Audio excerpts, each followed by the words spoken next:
할렐루야. 좋으신 하나님께 같은 마음으로 영광 감사 올려드립니다.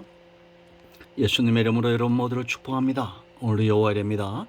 하나님께서 반드시 저와 여러분을 축복하시고 선하시고 인자하심 가운데 인도하시기를 소원합니다. 오늘은 39편 묵상합니다. 기도합니다.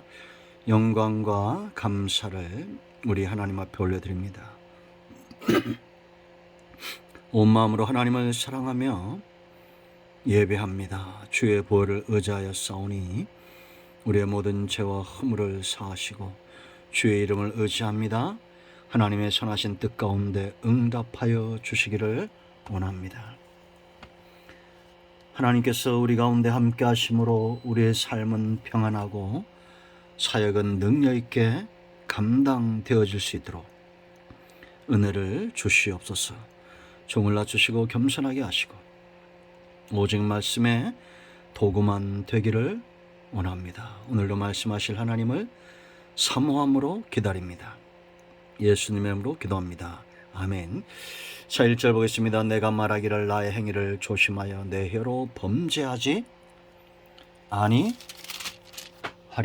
악인이 내 앞에 있을 때 내가 내 입에 재갈을 먹이려 하였도다. 내가 잠잠하여 선한 말도 하지 아니하니 나의 근심이 더 심하도다. 내 마음이 내 속에서 뜨거워서 작은 소리로 읊조릴 때 불이 붙으니 나의 혀로 말하기를 여호와의 나의 종말과 연한이 언제까지인지 알게 하사 내가 나의 연약함을 알게 하소서. 주께서 나의 날을 한 뼘 길이만큼 되게 하시매 나의 일생이 주 앞에는 없는 것 같사오니 사람은 그가 든든히 서 있는 때에도 진실로 모두가 허사뿐이니이다. 진실로 각 사람은 그림자같이 다니고 헛된 일로 소란하며 재물을 쌓아나 누가 거들는지 알지 못하나이다. 주여 이제 내가 무엇을 바라리요 나의 소망은 주께 있나이다. 아멘.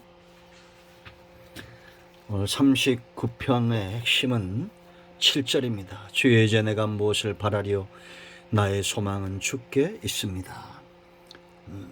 여러분, 시간이 갈수록 신앙 안에서 시간이 갈수록 세월이 갈수록 우리 안에 깊어지고 분명해지는 것들이 세 가지가 있습니다. 하나는 바로 믿음입니다. 믿음이란 것은 그냥 되어지지 않잖아요. 오랜 시간 좋은 관계 속에서 되어집니다. 사람도 약점이 있고 연약하고 부족함이 많죠.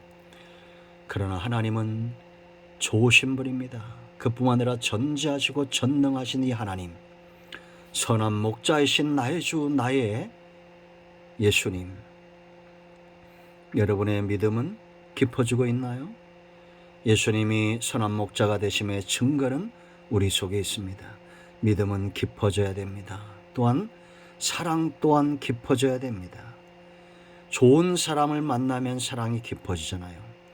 하나님을 좋으신 하나님 노래하고 찬양하면서 왜 사랑은 깊어지지 않습니까? 또 하나 소망은 깊어지고 분명해집니다. 이제는 바라는 것이 소망하는 것이 우리 주님밖에 없습니다. 이 다윗의 고백입니다. 놀라운 것은 39편도 참회시죠. 그가 통회하고 참회하면서 이렇게 예수님을 나의 소망으로 삼았다는 겁니다. 왜 이렇게 소망이 분명해졌을까? 자기의 약함을 한 겁니다. 하나님과 관계가 깊어지는 사람은 대부분 겸손하거나 자기의 약함을 아는 자예요. 그러니 사랑도 믿음도 사랑도 그 관계를 통해서 깊어지죠. 여러분 4절 보세요. 여호와여 나의 종말과 연한이 언제까지인지 알게 하소서. 내가 나의 연약함을 알게 하소서. 주께서 나의 날을 뭐라 했습니까? 한 뼘 길이만큼 되게 하셨다라고 말합니다. 나의 일생이 주 앞에 없는 것 같사오니 사람이 든든히 서 있는 때에도 진실로 모두가 허사뿐입니다. 이렇게 연약함을 아니까 이제 주님만 의지하게 되고 소망은 깊어지고 1절로 3절에 있는 대로 자기 입에 재갈을 먹여요. 사람들 앞에서 함부로 말하지 않습니다. 선한 말도 하지 않습니다. 잠잠히 있는 겁니다. 왜냐? 연약함을 알기 때문이죠. 특히나 죄 가운데서 하나님과 멀어지니까 자기가 얼마나 연약한 존재인지, 연약함이 분명해질수록 소망은 커지는 겁니다. 하나님을 더 의지하기 때문이에요. 나의 날이 한 뼘 같다는 겁니다. 그런가 하면 인생이 주 앞에 없는 것 같다. 이게 허사, 히브리 말로 헤벨, 신기루와 같다는 겁니다. 갑자기 사라진다는 거죠. 겸손해질 수밖에 없습니다. 주님을 가까이 할 수밖에 없습니다. 소망은 깊어지는 것입니다. 그림자같이 다닌다. 6절 말씀 보세요. 진실로 각 사람은 그림자 같다. 다윗은 이걸 깨달았어요. 그런데 대부분 사람들은 헛된 일로 소란하며 재물을 쌓아나 누가 거둘런지 알지 못한다. 여러분, 시진핑도 저 북한의 김정은도 다 언젠가는 사라질 인생들 아닙니까? 미국의 대통령도, 일본의 옛날에 아베도 죽는 거 보세요. 영원한 거 없습니다. 언젠가는 반드시 사라질, 그림자처럼 사라질 인생들이죠. 해처럼 하나님이 나타나시면 다 사라지는 겁니다. 그러므로 여러분, 어떤 자가 사라지지 않습니까? 주님을 소망으로 삼는 자입니다. 이걸 알고, 이렇게 연약함을 알고 주님만이 나의 소망임을 알고 이제 통회하며 기도하는 겁니다. 여러분, 7절로 11절 말씀을 보면 철저하게 통회하는데, 왜냐? 죄가 가져온 결과를 아는 거예요. 이 죄는 있죠. 영광을 앗아갑니다. 우리의 삶을 욕되게 합니다. 8절 보세요. 나를 모든 죄에서 건지시며, 그 다음에 뭐라 했습니까? 건져셔야 될 이유죠. 우매한 자에게서 욕을 당하지 아니하게 하소서. 성도는 영광스러운 존재입니다. 왜냐? 하나님의 영광이 그를 통해서 나타나기 때문이에요. 그러므로 이건 깊은 의미는 성도가 영광을 잃어버리는 것, 죄로 인하여 욕되게 되는 것은 하나님의 영광이 실추되는 겁니다. 그러므로 잠잠하지 않을 수 없어요. 기도할 수밖에 없는 겁니다.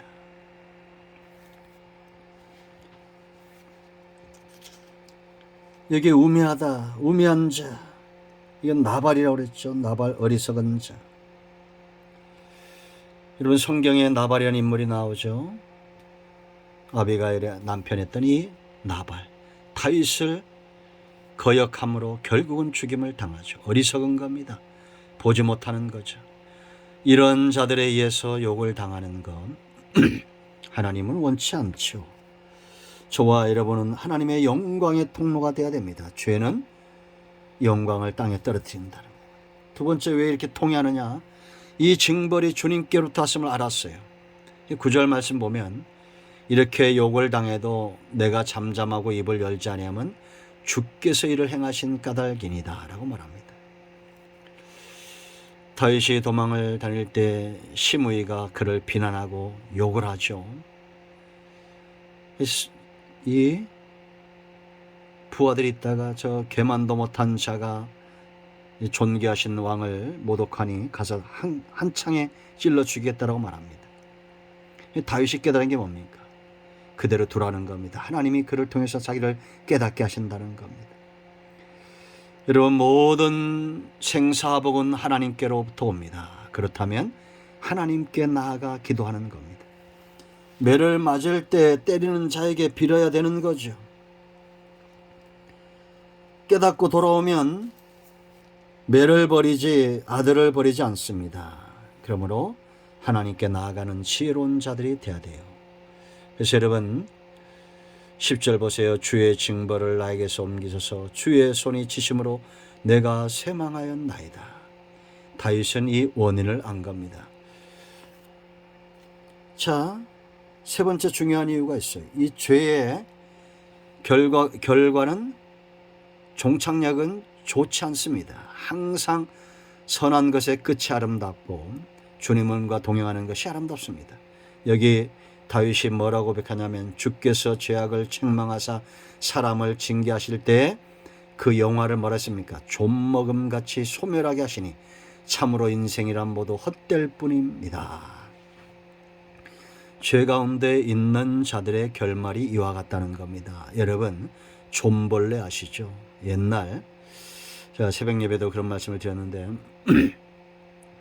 시골에서 좀 먹는 옷이 있습니다. 좋은 옷이죠. 비싼 옷입니다. 1년에 한두 번 먹는 옷, 입는 옷인데 옷장에 두어뒀다가 막상 입으려고 하면 좀이 다 먹습니다. 얼마나 아깝습니까? 서서히 어느 순간 옷 전체를 망쳐버립니다. 죄가 바로 그와 같습니다. 하나님이 죄인들에게 화를 내심으로 그 영화를 좀 먹듯이 소멸시킨다라는 겁니다. 그러므로 이제 이 징계와 책망이 하나님께 있다면 하나님께 돌아가는 것이. 그럴 때 7절 말씀대로 소망은 더 커지는 겁니다. 여러분 하나님과의 소중한 관계를 귀하게 여기십시오. 믿음도 사랑도 소망도 커지고 깊어지고 분명해질 것입니다. 이를 알고 이제 다윗이 기도하는 겁니다. 이 기도 응답의 비밀이 또한 12절과 이 짧은 2절이지만 이곳에 나와 있습니다. 이런 모두를 기도의 장으로 초청합니다. 기도합니다. 오늘 이 말씀을 우리가 기억합니다. 예수님의 이름을 의지하기도 합니다. 우리의 모든 죄와 허물을 사하시고 성령 하나님 충만하게 우리 가운데 역사하시며 상한 모든 마음들을 치유하시고 회복시켜 주시기를 원합니다.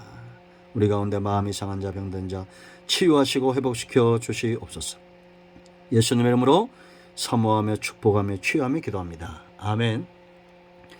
할렐루야. 응답되었습니다. 이런 모두를 축복합니다. 예수님의 이름은 능력이 있습니다. 예수 그리스도의 이름을 의지하여 병든 자는 치유되고 병만은 떠나가며 모든 문제는 해결되었습니다. 아멘. 할렐루야.